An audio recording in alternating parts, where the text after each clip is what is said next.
श्री गोपाळ कृष्ण भगवान की जय। माझे सर्व भाविक भक्त, माझे गोपाळ कृष्ण स्वामी यांचे भक्त। आणि आता पहा भगवद्गीतेचे ज्ञान पहा कसे आहेत। भगवद्गीतेचे ज्ञान ऐका आणि पहा भगवद्गीतेला किती महत्त्व आहे हे ऐका। श्रीकृष्ण श्रीमद भगवद्गीता जगाच्या पाठीवर सुखमय आनंदमय तत्वज्ञानाबरोबर लीलाच्या अगाध खेळांवर जीवनाला खेळवणारे जगद वंदे श्री कृष्ण भगवान यांच्या श्रीमुखातून परवानीने घोळलेले शब्द म्हणजे श्री गीता ग्रंथ होय। भगवान श्रीकृष्ण स्वामी यांच्या मुखातून निघालेले ग्रंथ म्हणजे जगात सगळ्यात नंबर 1 ग्रंथ म्हणजे भगवद्गीता। जीवनातला घालवणारे तत्व म्हणजे श्रीमद भागवत गीता। दगडाला हिऱ्याच्या बरोबरीत बसवणारे, कोळशाचा रंग बदलवणारे। गीतेला किती महत्त्व आहे। कोळशाचा सुद्धा रंग गीता वाचल्याने आपल्यावर जे पाप कर्म असतील ते सुद्धा नाश होतात। भगवद्गीता तुम्ही रोज पाठ करा। अग्नितत्व कर्माचे समूळ उच्चाटन करून जीवाला शुद्ध बनवणारे त्रिकालबाधित सत्य ज्ञान म्हणजे श्री गीता जगाच्या पाठीवरचा एकमेव ग्रंथ आहे की ज्यांच्यामध्ये मीच परमेश्वर आहे। तुम्ही माझे मरेपर्यंत स्मरण करा, मीच तुम्हाला मुक्ती देईल, संसार चक्रातून मुक्त करेल। श्री गीता ग्रंथात एकूण 18 अध्याय, 1400 ओळी तथा 700 श्लोक आहेत।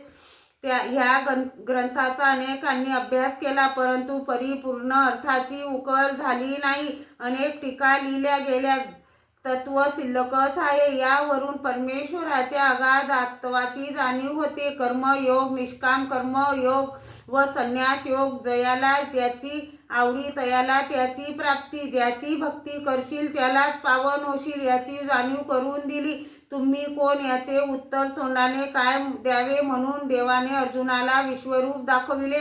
10व्या अध्यायात अनेक विभूती सांगितल्या।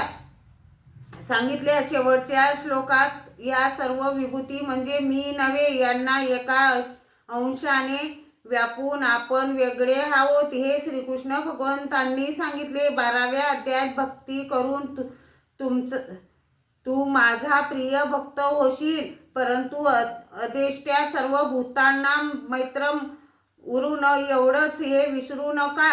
मुक्ती मिळवावी तर दास होऊन एक वृत्तीने ज्ञान मिळवा, परमेश्वराचेच नाम स्मरण करा, मोक्ष योग जवळ आलाच समजा। आहाराचे महत्त्व सांगताना राजस तामस आहार करू नका। आहारावर आपली बुद्धी चालते, जसा आहार तशी बुद्धी। राजस तामस आहार करू नका, सात्विक आहार घ्या, शाकाहारी राहा। भगवंतांनी आपल्याला कळून दिलेले, भगवंतांनी आपल्याला सांगितलेले आहे गीतेमध्ये। आहार करू नका, सात्विक रसयुक्त सिद्ध आहार घ्यावा। शांतता यामुळेच घरात नांदेल, बुद्धीची वाढ होऊन धन समृद्धी येईल। दैत्यवादी आहे सद्गुरु व्यास म्हणतात, एक शास्त्र देवकी पुत्र गीत, एको देवो देवकी पुत्र यव। हे शब्द युद्धभूमीवर श्रीकृष्ण भगवंतांनी अर्जुनाला निमित्त करून संपूर्ण जन्म माणसाला कुरुक्षेत्रावर सांगितले। भगवंतांनी अर्जुनाला निमित्त करून भगवंतांनी आपल्याला सांगितलं की मीच सर्व काही आहे। या गीतेमध्ये तुम्ही वाचा, तुम्हाला सगळं कळेल। भगवंत श्रीकृष्ण सगळ्या शरीरात विराजमान आहेत, सगळ्या आत्म्यात आहेत। तुम्ही भगवंताला आवाज द्या, भगवंत तुमची आवाज ऐकतात।